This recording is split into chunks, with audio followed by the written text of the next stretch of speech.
Hola, ¿qué tal, amigos del canal de Innovation? Bienvenidos. Mi nombre es Fernando Guillén, ingeniero industrial, maestro en sistemas de manufactura y doctor en materiales.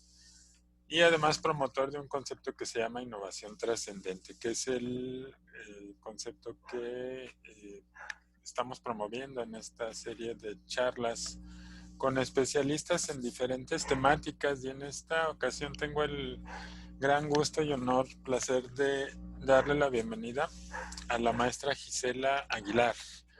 Gisela es licenciada en negocios internacionales con una maestría en logística y también está en proceso de completar, de concluir una maestría en sustentabilidad. Entonces, genial, dos maestrías.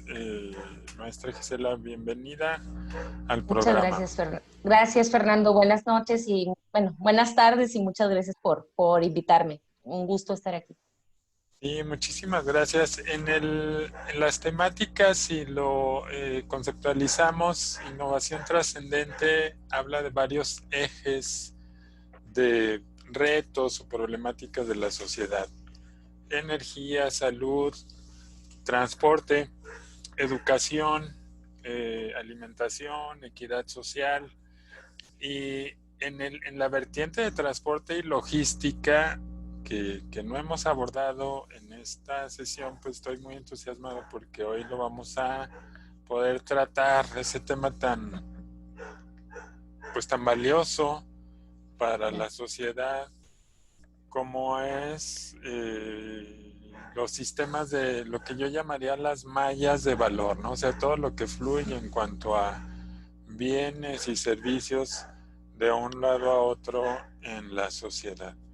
Entonces, pues el reto va a ser de abordar esta temática desde el enfoque de innovación trascendente. Es decir, al final eh, pudiéramos concluir si existen oportunidades en innovación trascendente, es decir, en promover nuevos negocios o negocios disruptivos en el tema de logística. Muy bien, pues maestra Gisela, quisiera por favor pedirte si nos puedes describir a la audiencia qué es este tema de logística, qué cosa es esto, este concepto de logística, por favor. Y claro que sí, Fernando. Primeramente, de nueva cuenta, muchas gracias. Estoy muy contenta de estar por acá. Y pues, como les digo a mis alumnos, porque doy clases también en universidad, siempre me gusta como comenzar con una definición así de diccionario, ¿no? Siempre les digo así, la famosa definición de diccionario. Si podríamos ponerlo así en palabras para la logística, pues sería el movimiento, bueno, sí, como el proceso que está involucrado el movimiento de bienes o servicios para llegar a un punto A un punto B. Podríamos decir que es como la definición básica, la definición con las cuales, por ejemplo, a mí en la escuela fue la que me empezaron a decir y como que apréndetela, y creo que está aceptable.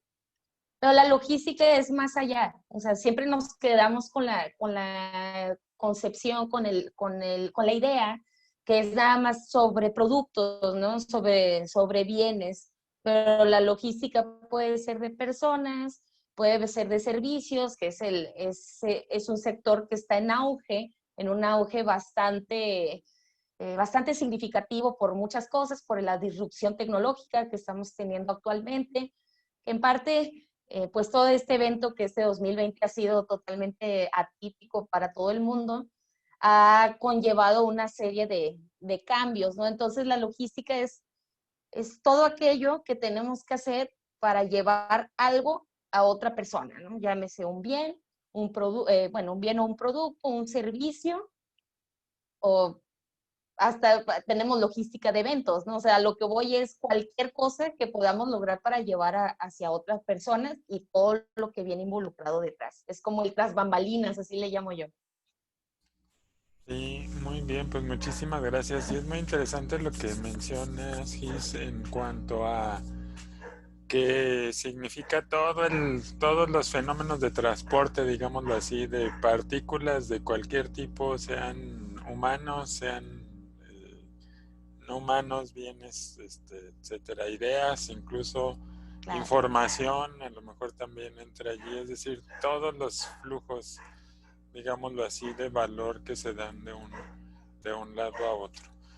Muy bien, Así es. a partir de ese concepto, eh, pues nosotros vemos 2020 y observamos muchos fenómenos de logística interesantes que no veíamos hace 3, 5, 10 años, ¿no? Desde movimientos de cómo pues llevas un bien o servicio a través de un país a otro y cómo Claro. conservas alimentos de un país a otro, moviéndolo muchos miles de kilómetros eh, y generando valor con ello, ¿no? Es decir, que a través de esos movimientos, pues la gente o los consumidores o empresas se allegan de sus satisfactores y atienden Así es. así sus necesidades. ¿Cómo ves la situación actual de la logística? ¿Cómo percibes que ese fenómeno nos presenta problemáticas actualmente, hoy 2020? ¿Cómo aprecias la situación?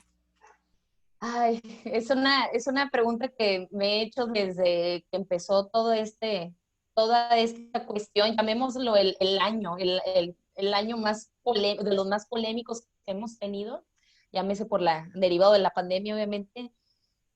Yo que ahorita actualmente estoy en logística terrestre, estoy adecuada en la rama terrestre, digamos que fue como por etapas. O sea, empezó el 2020, enero, febrero, sabíamos que en China iba a pasar algo, estaba sucediendo algo, cierra su economía China. Esto creo que es importante verlo como de una perspectiva más macroeconómica a nivel mundial. Entonces, cierra China, ¿qué pasa? Hay una repercusión inmediata en todas las cadenas de suministro, en todos los países, porque sabemos que China es uno de los mayores vendedores, por ponerlo en esas palabras, a nivel mundial de todos los países. Muchos países dependen de su producción que está centralizada en China. Entonces, en enero, febrero sucede este evento. Las cadenas de suministro, por ejemplo, aquí vamos a hablar del caso Latinoamérica, Norteamérica, Latinoamérica se colapsan porque se empezaron a cerrar los puertos, se empezaron a demorar todo lo que a sacar el material que a lo mejor salía en un promedio de 15 días. ¿Sabes qué? Tenemos que cerrar porque tenemos la cuestión de los contagios. Esa decisión empezó a repercutir hasta a todos los eslabones que estaban, hasta incluso llegar, por ejemplo, a las empresas aquí en México, y ni se digan las de Estados Unidos, porque también, o sea, es como por dar un ejemplo también. Entonces, en febrero tuvimos como que el escenario China, que nos hizo darnos cuenta de muchas cosas también.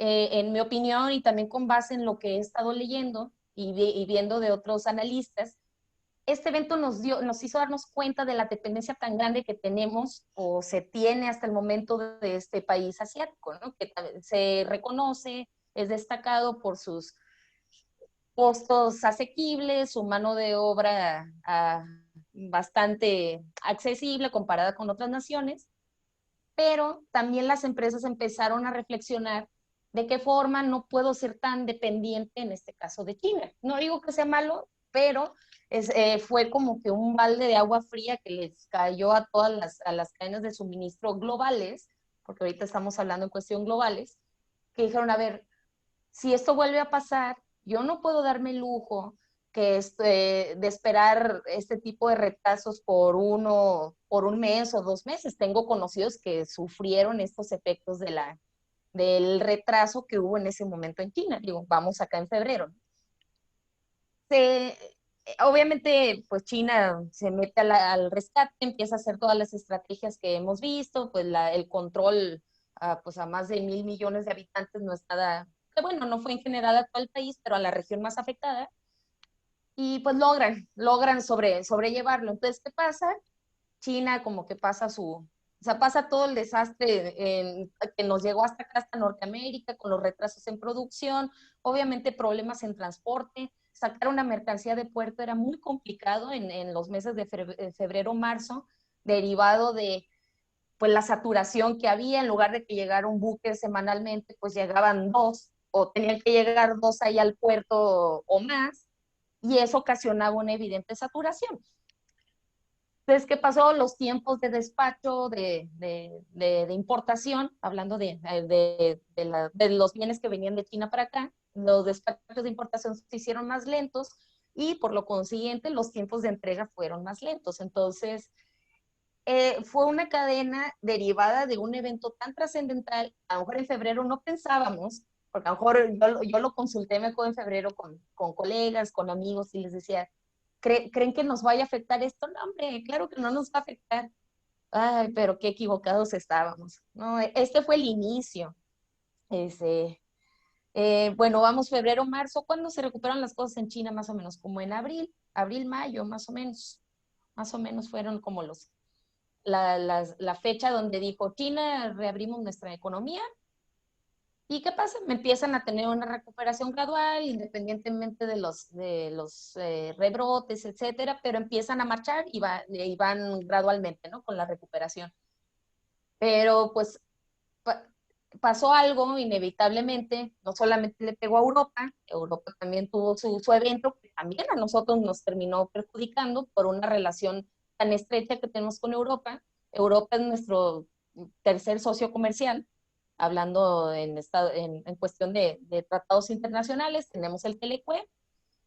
¿Y qué pasa? Pues también nos vuelve a afectar para los bienes con los cuales estamos negociando con Europa. Entonces es el mismo efecto.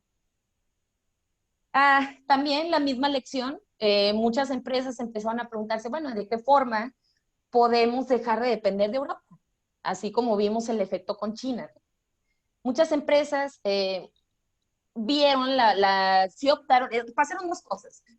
Entre que empezaron a comprar de forma doméstica, lo cual termina siendo un escenario bastante agradable, en este caso para México, porque se estaba fomentando el consumo interno, en parte porque no había otra opción, ¿verdad? Porque tenías a tu proveedor número uno hasta el cuello, porque ya no tenía posibilidad de poderte surtir el producto, el material. Entonces empezaron a voltear a los proveedores nacionales. Ah, Creo que fue un efecto temporal, podría decir que sí, porque el momento que China reanudó su producción, pues vieron, o sea, ya vamos a reanudarlo otra vez. ¿Por qué? Porque está el tema del costo. Eh, no estoy diciendo que sea como el mejor escenario, pero es muy difícil reeducar una cadena de suministro y más cuando pues es global, ¿no? Es de alcance global. Si hablo mucho, me dice Fernando, si tenemos que algo. No, no, por favor, adelante. Yo estoy embelesado porque pues me encanta que ese conocimiento pueda ser transmitido de manera tan clara y transparente como lo haces tú, porque pues finalmente tienes ese conocimiento al respecto. Al hablar de esta situación de la interdependencia, de esa macromalla que tenemos de flujo de bienes y servicios, pues yo creo que ya la audiencia hizo sus notas al respecto de esa vulnerabilidad, ¿no? Esa vulnerabilidad que tenemos al respecto de los paradigmas sobre los cuales está soportada la economía internacional, finalmente.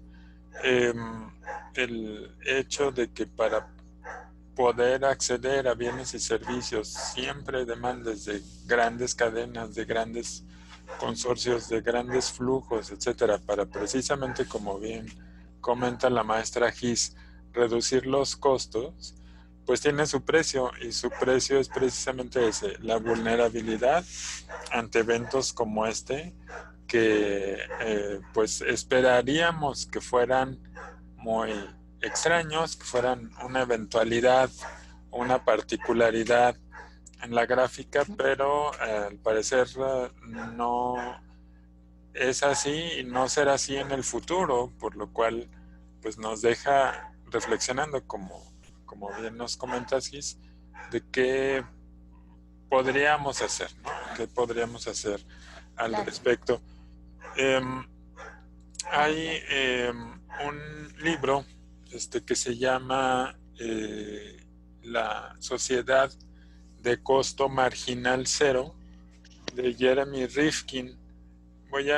Vamos a dejar los datos ahí en la liga de YouTube, junto con con los datos de la maestra Gis, con otros datos para que lo tengan de referencia, pero este libro tiene la particularidad de plantearnos cómo al respecto de la evolución social, pues la búsqueda es precisamente eso, optimizar, optimizar, optimizar. Y ahorita nos va a platicar un poco más de ese tema la maestra Gis, del estrés de las cadenas de suministro.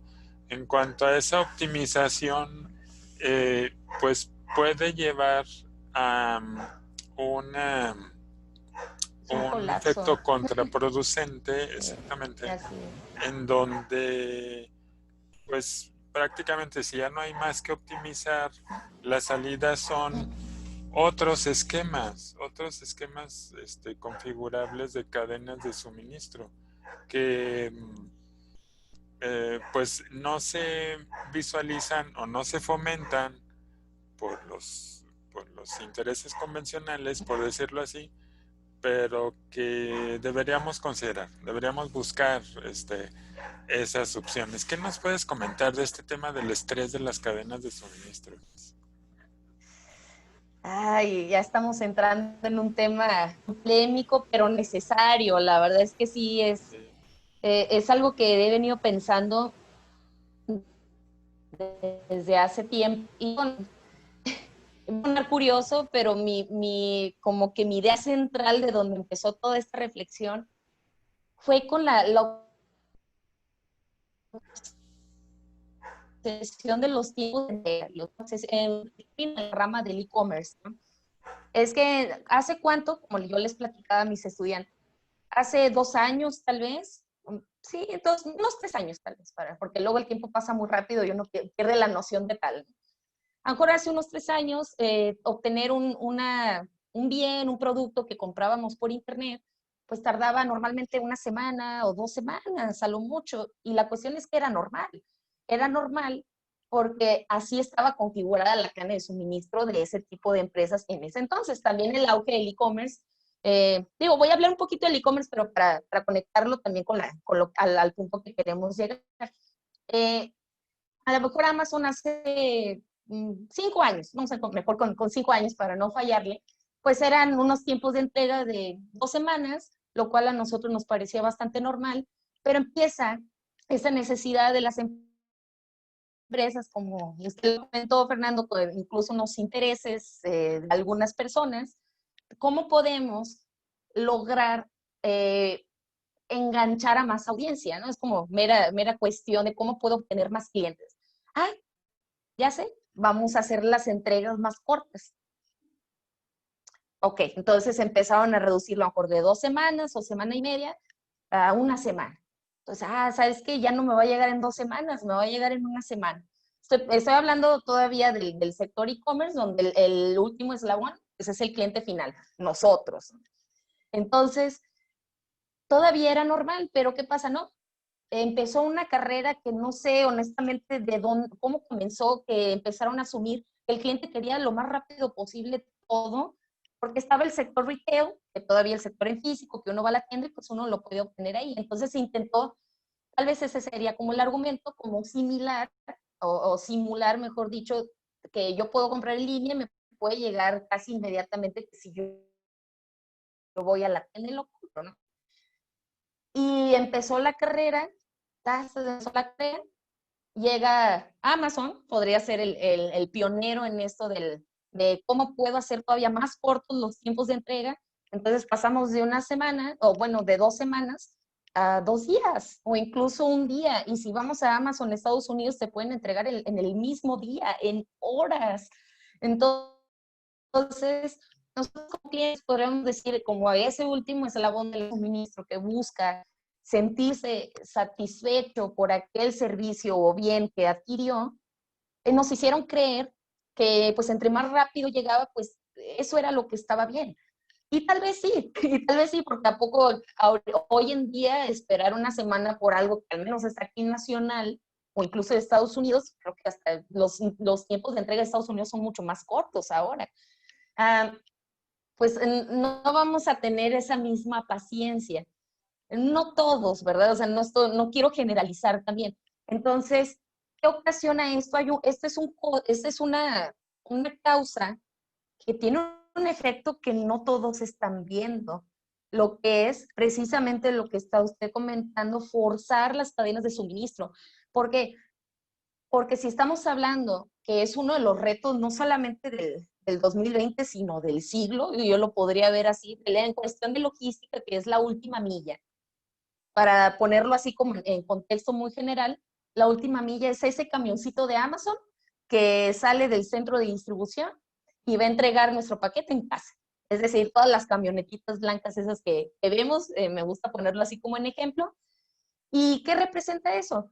Con el, estamos teniendo un claro incremento en la demanda derivado, sí puede ser por el evento del COVID-19. Vemos la comodidad de pedir bienes a través de nuestro smartphone, de nuestra computadora. Entonces, a lo mejor ahí voy con eso de la última milla. En lugar de tener 100 camionetas en reparto, pues vamos a tener 200.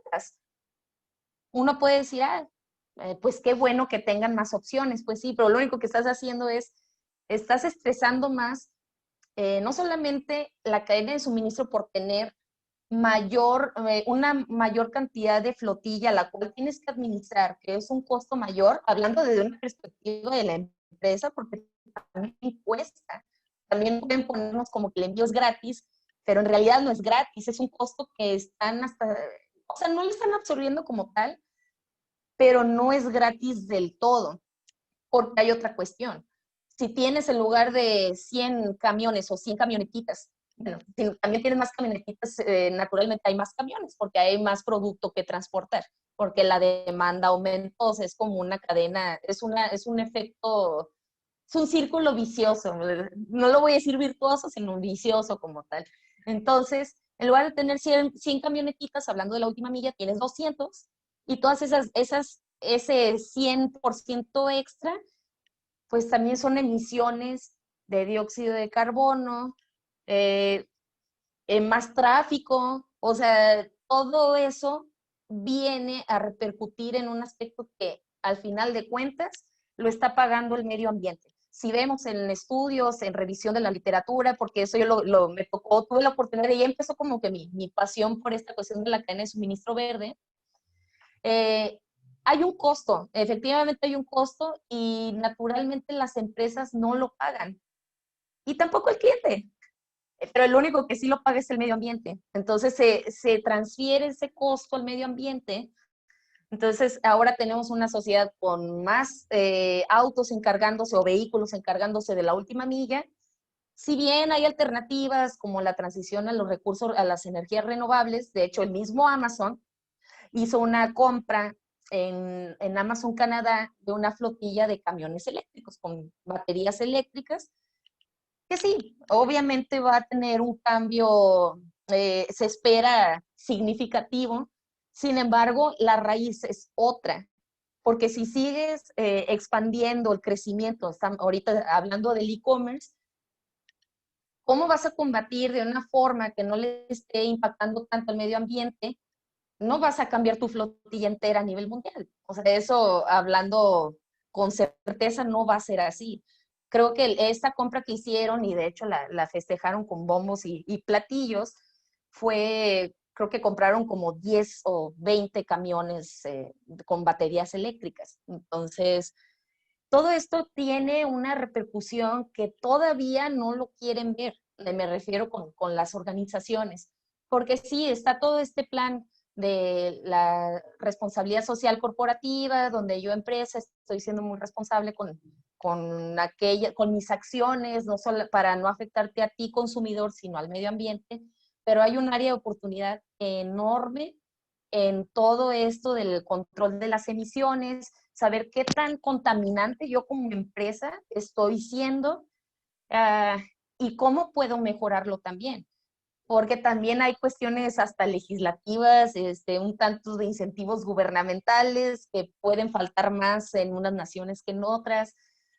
Y pues creo que ese es como que el tema central, sin salirme, porque luego me inspiro y termino hablando de mil temas, de cómo las cadenas de suministro, por aquella rapidez de que era a lo mejor el dilema si nos la crearon o nosotros de verdad lo necesitábamos, que necesitábamos nuestros productos en 2 días en lugar de podernos esperar una semana, pues qué efecto está teniendo a medio o a largo plazo. Y el largo plazo va a ser todavía más importante.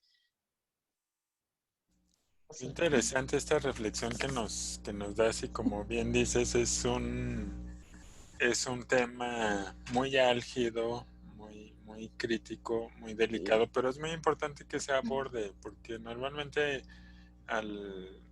y precisamente ese es el concepto de este canal, abordar los temas de manera disruptiva, porque pues podríamos decir, pues las innovaciones convencionales son tal y cada vez te van a llegar más rápido los servicios y los productos y todos felices. No, realmente no es así, sino que hay efectos.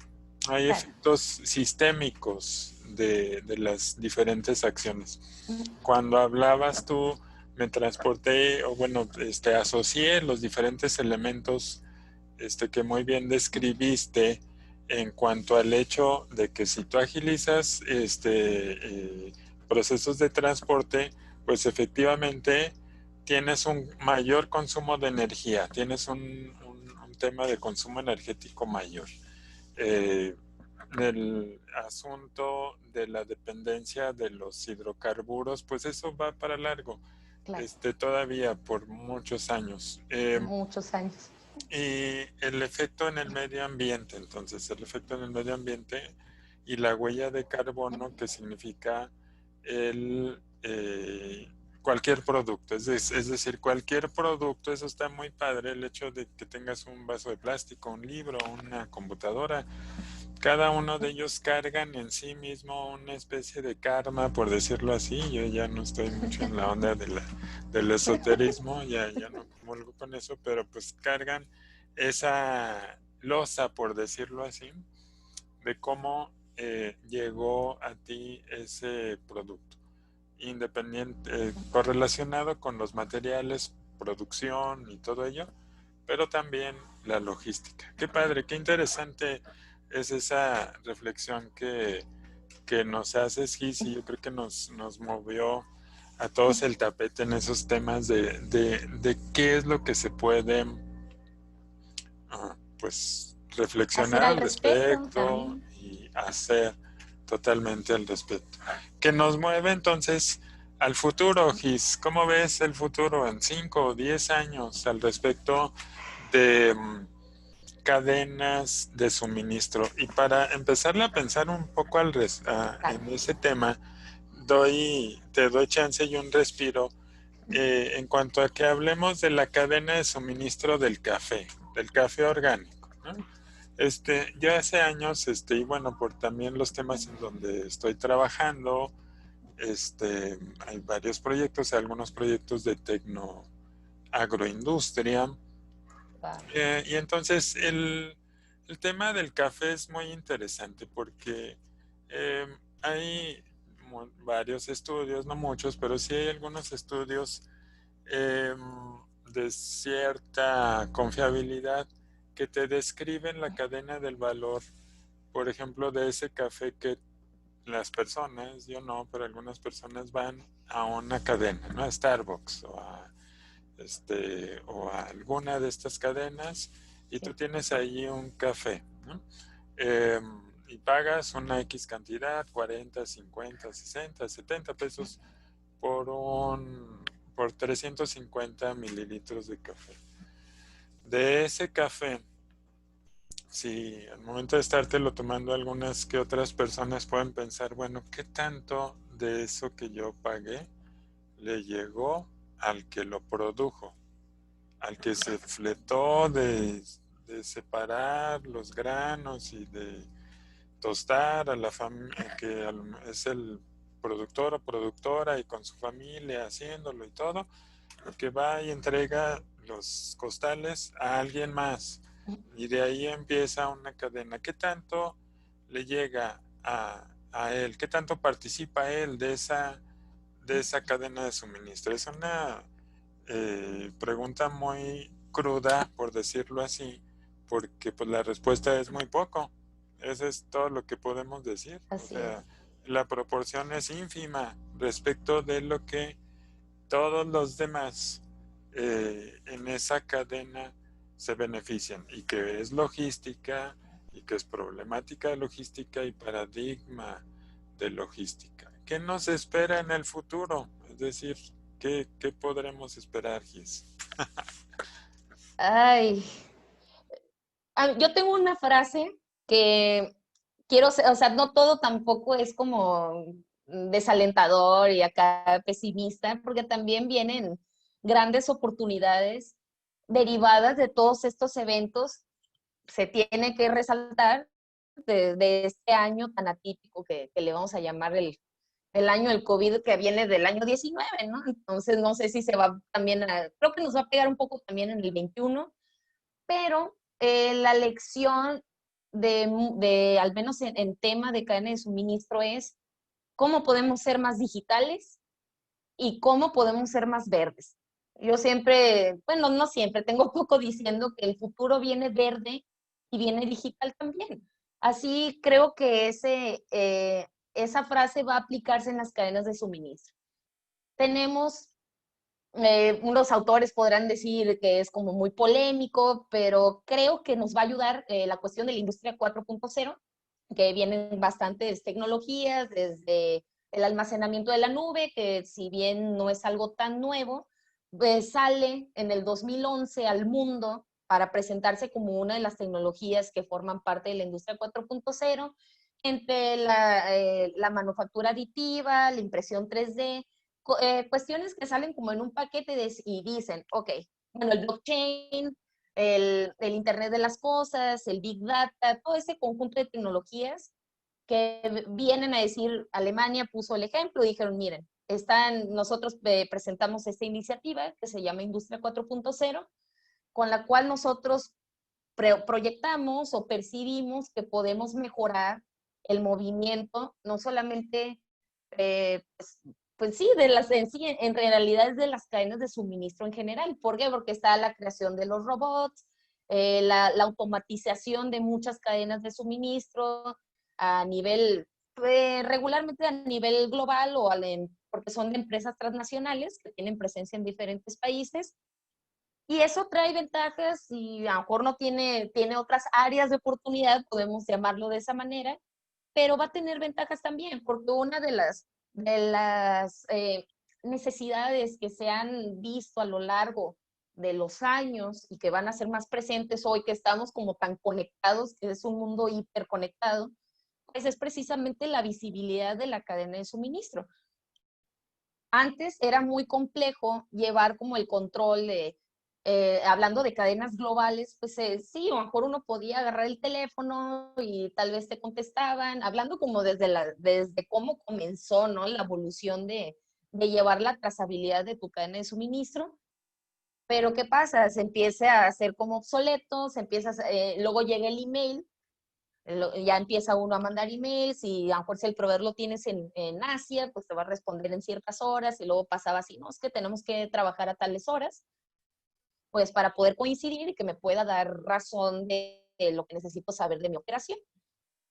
Pero ahora ya vienen otras tecnologías que ya te pueden, como el blockchain, que surge de la oportunidad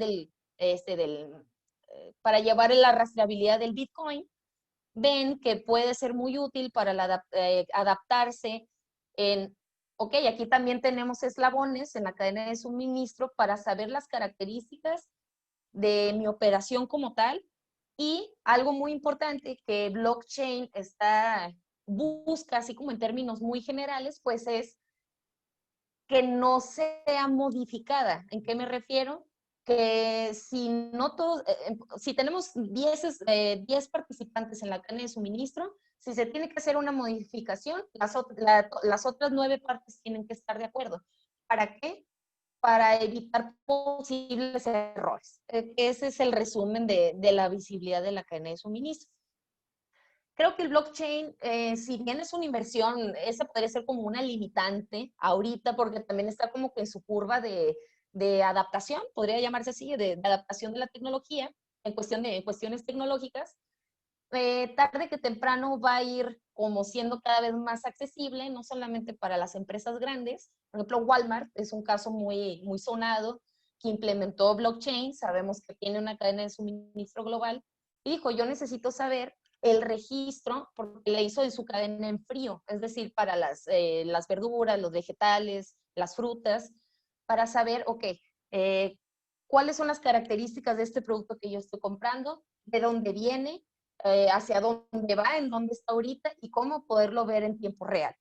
Porque la cadena de suministro global pues se puede estar administrando pues, de cualquier parte, ¿no? Esa sería una de las, podría decirles, ventajas o bondades que puede tener una era tan digital como la que tenemos. Entonces, tenemos bien el blockchain. El tema de la sustentabilidad viene muy fuerte también, porque no podemos ignorar, no podemos dejar de lado que si la tecnología va a empezar o está empezando a cada vez ser más común, lo voy a dejar como así, más común en este tipo de temas de cadena de suministro, también tiene la oportunidad y la capacidad de podernos llevar hacia cadenas de suministros más sustentables o más sostenibles.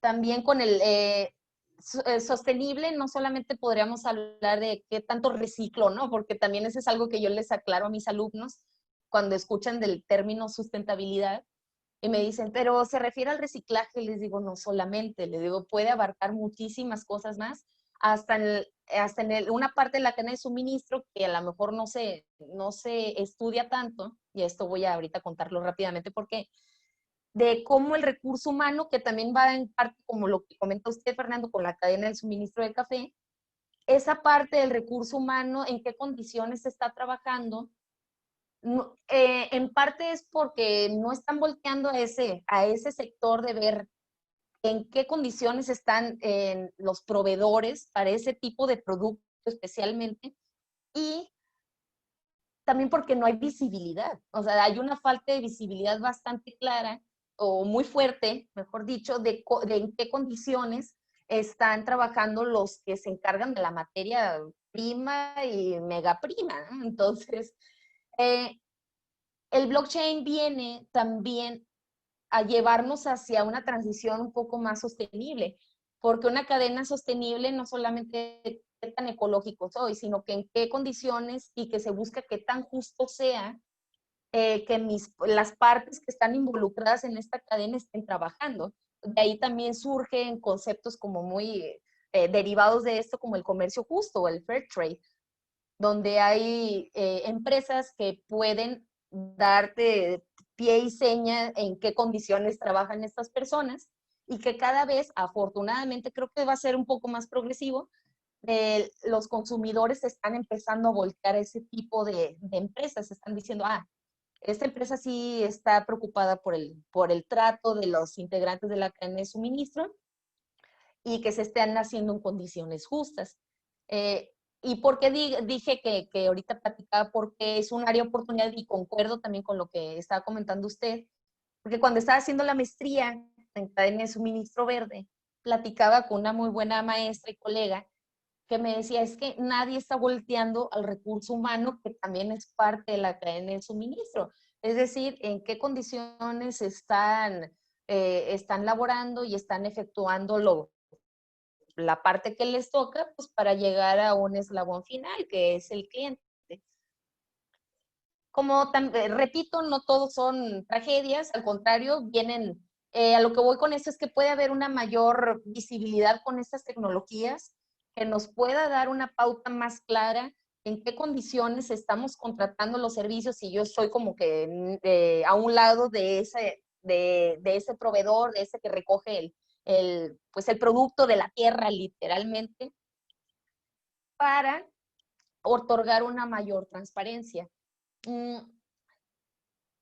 creo que esas serían como que las dos vertientes que yo veo, que a lo mejor salen otras cosas, por supuesto. Podríamos hablar de robots y eso, pero la cuestión de la automatización, bueno, que también trae a otro tema, pues qué tanto se van a automatizar las cadenas de suministro también y qué efecto va a tener en la sociedad también. Ese es, pero le digo, no quiero entrar como en que todo es caos, pero creo que viene un futuro muy digital, muy tecnológico y verde también. Esperemos que así sea también. Bien.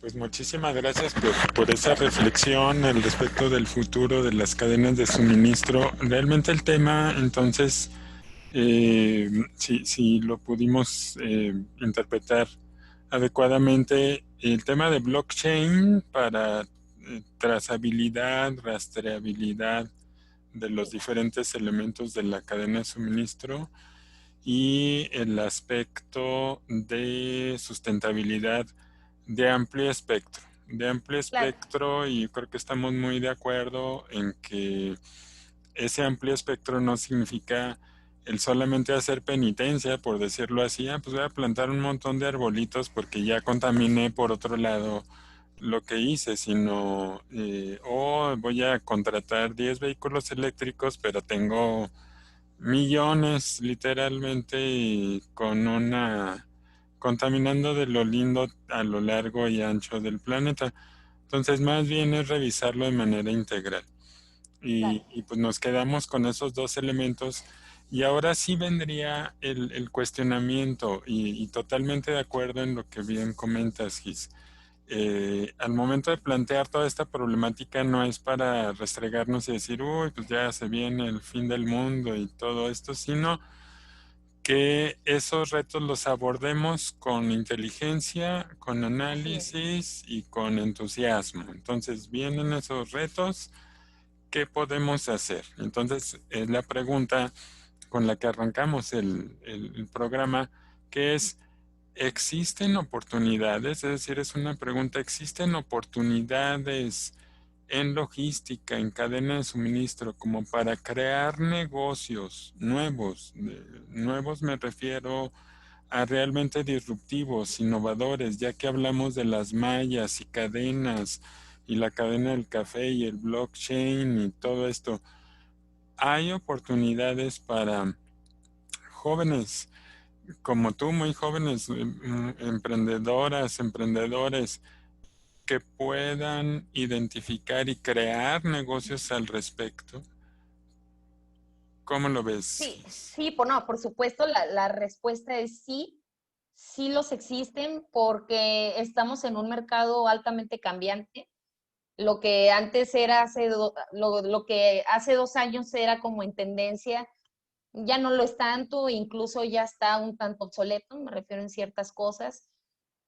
La disrupción va a venir, en mi opinión, así muy personal, creo que va a venir con cuestiones tecnológicas, naturalmente. De hecho, el perfil del egresado, por ejemplo, puedo hablar de mi carrera de negocios internacionales, como les platicaba a mis alumnos, creo que esto es importante. Les digo, no es el mismo perfil con el cual yo salí, porque a mí me ponían, lo cual no digo que no sea útil, sigue siendo muy útil, legislación aduanera, tratados comerciales, tratados internacionales, acuerdos, pero hoy en día ya piden un perfil que hasta sepa un poco de tecnología, o sea, que conozca este tipo de tecnologías licenciados en comercio internacional. Entonces, esto me lleva a reflexionar o a concluir que las disrupciones sí pueden venir en el ámbito tecnológico. Me decían mis alumnos, pero es que yo no sé programar, le digo, no se trata de eso precisamente, digo, si quieres empezar a programar, hazlo, eso está muy bien, porque también va a ser algo necesario, pero si puedes llegar de una forma digital a las empresas, porque la logística al final de cuentas, pues es de qué forma yo voy a mover los bienes o cómo voy a gestionar dicho movimiento. Pero también tenemos a la cadena de suministro, entonces ahí puede ser, ¿sabes qué? Yo quiero hacer una consultoría de logística y para aconsejar a las empresas que muevan su mercancía mediante una herramienta que yo tengo para hacerlo con la menor cantidad de emisiones posibles. Por ejemplo, ¿es posible? Por supuesto que es posible, lleva trabajo, pues como todo, ¿no? Entonces, a lo mejor sigo hablando de la sustentabilidad porque es mi rama como de académica y creo que ahí hay muchísima oportunidad también. Hay otra rama que es la logística inversa, que no es más que una vez que un producto tal termine a su ciclo de vida útil, es decir, que ya voy a deshacerme de él o lo voy a desechar, pues espérame, o sea, antes de desecharlo piensa si puede tener un reuso. Es decir, no solamente reciclarlo, porque también nos quedamos con la primera R, que es el reciclaje, y ahorita ya vamos como en 4 Rs. O sea, ya es la remanufactura, la reutilización, el reproceso, hasta le cambian, ¿no? Pero vamos a quedarnos con esas. Entonces, es decir, ¿de qué forma yo puedo reaprovechar los productos que una vez que ya creíamos que ya no servían, porque venimos pues de algo establecido que una vez un producto se termina, pues se tira, se destruye, se deshace uno de él. Pero existe la logística inversa donde no solamente es rentable, ¿por qué? Porque le estás dando un segundo uso o una segunda vida a tu producto, sino que también estás siendo responsable con el medio ambiente porque le estás dando otra vida al producto y no se está yendo al basurero. Porque, pues, ¿dónde termina eso? En los landfills, en los basureros, ¿no? De ahí, si vemos la cadena de suministro así como un esquema lineal donde dentro de la cadena de suministro tenemos a la logística, le podemos, o sea, literal un esquema podemos hacerlo como que a la inversa y es un mercado totalmente nuevo, lleno de muchísimas oportunidades. ¿De qué forma yo voy a reaprovechar este producto? Yo como, si a lo mejor yo quiero asesorar a las empresas para que lo hagan, para que se animen, si yo voy a estar en la parte gubernamental porque quiero que las empresas reciban incentivos ecológicos, por decirlo así, en Europa se le conoce como las finanzas verdes, donde las empresas se sienten motivadas pues para actuar de una forma más responsable con el medio ambiente y tiene muchísimo que ver con la cadena de suministro de la logística. Entonces ya dependiendo pues como que de sí, ese cosquilleo que nos da como jóvenes emprendedores, es decir, yo quiero apoyarlo desde esta perspectiva o de esta, o yo quiero construir eh, bicicletas de reparto, no sé, eléctricas, puede haber muchísimas ideas. O sea, creo que el mundo de oportunidades es infinito. ¿Por qué? Porque la logística afecta a todos los sectores, entonces podemos llegar por varias áreas. Entonces, sí, a lo mejor me emocioné bastante, pero sí, creo que el mundo es bastante Bien. prometedor en ese aspecto. Genial, yo creo que ya nos diste, muchísimas gracias, Gis. Les diste varias ideas a la audiencia, entre ellos entiendo que estarán tus alumnos, alumnas, Sí, claro. bienvenidos, bienvenidas, y varias ideas al respecto de cómo emprender negocios desde el enfoque de trascendencia, es decir, salirnos de la vertiente convencional y decir, bueno, pues si no va en la misma línea, ¿no? Y precisamente es el concepto de innovación trascendente. Yo trabajé muchos años en el concepto de innovación convencional, que cuál es lanza productos a una razón endemoniada para que te compren y vuelve a lanzar y vuelve a lanzar, y ese es el concepto tradicional de innovación. No importa qué es lo que ocurre al final de la vida útil del producto, eso ya lo verá alguien más. Eh, pues resulta de que lo que tú estás bien planteando con esto de logística inversa, pues va muy de la mano con innovación trascendente, con otro concepto que empezó también ya hace como unos 20, 25 años, que es ecoefectividad, que es el hecho de que desde el inicio que diseñas cualquier producto, verifiques que el impacto al final de la vida útil y después sea el mínimo. Claro. Es un reto de ingeniería enorme, no es nada trivial hacerlo. Y evidentemente, por eso mismo, pues lo más directo es fabrica y vende y eso es lo Y tírale. convencional. Y tírale, ¿no? Sí, Entonces, genial, muchísimas gracias. Yo creo que nos da el tema como para seguir platicando. Nos quedaron varios temas por allí pendientes, como por ejemplo la vacuna, Gis, el transporte de la vacuna y cómo se percibe esto como una problemática de logística. Platícanos un poquito de eso para dejar allí picados a la audiencia y yo pensaría que en una siguiente emisión podemos continuar platicando si lo tienes claro. tú a bien. Si podemos Con muchísimo gusto, la platicando. verdad, con mucho gusto.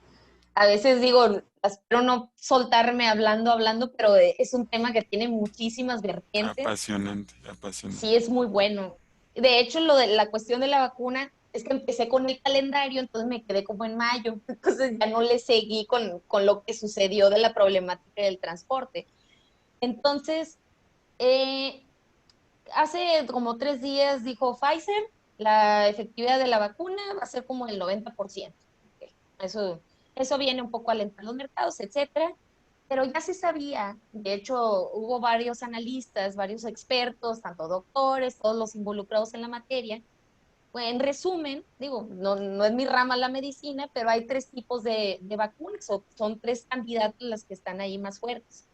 Y ahí les va el tema, sino que una puede ir en temperatura entre 2 y 4 grados centígrados, más o menos, lo cual suena en nada retador.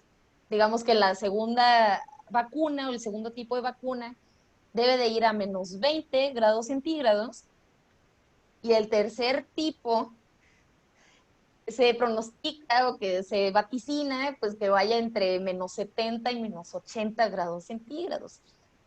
Ya desde ahí, eso va a ser un reto. Como estaba diciendo ahí una nota que estaba leyendo de la BBC, que decía, si queda como, si predomina la que va en punto de congelación, vamos a estar en problemas. Literal así lo puso.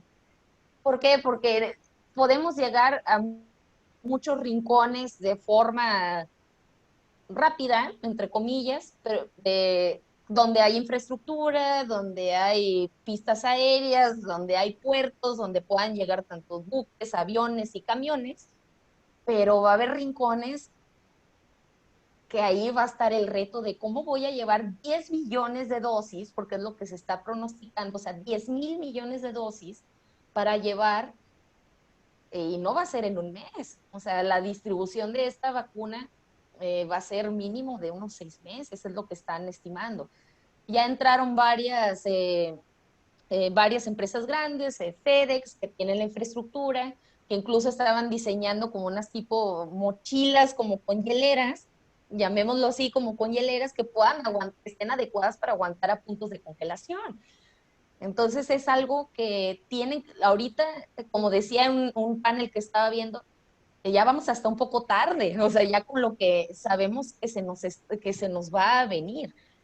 Y, ay, no, es un tema bastante, muy interesante que los que están haciendo su maestría o que estén motivados para hacerla, vienen tesis, pero así, ojalá que vengan muchos proyectos, que vengan muchos emprendimientos relacionados con eso también, pero el ámbito marítimo, el terrestre y el aéreo van a estar muy ocupados en el 2021 con la distribución de la vacuna y va a ser muy retador.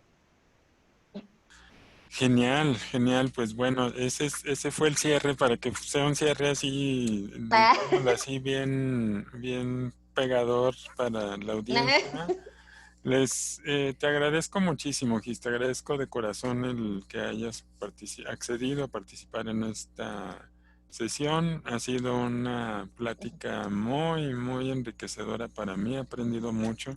muchas gracias, Fernando, Muchísimas por gracias. invitarme. Me siento como muy contenta de verdad de estar aquí y pues transmitir lo poco o mucho que uno sepa, con eso uno se siente que está poniendo su granito de arena en alguna u otra forma. Y Absolutamente. felicidades por la iniciativa. Está muy padre lo que hace. Muchas felicidades, Muchísimas gracias, Gis, y nos vemos en la siguiente emisión. En los por datos supuesto. del video me voy a permitir poner los Claro, datos de la claro. maestra Gisela Aguilar.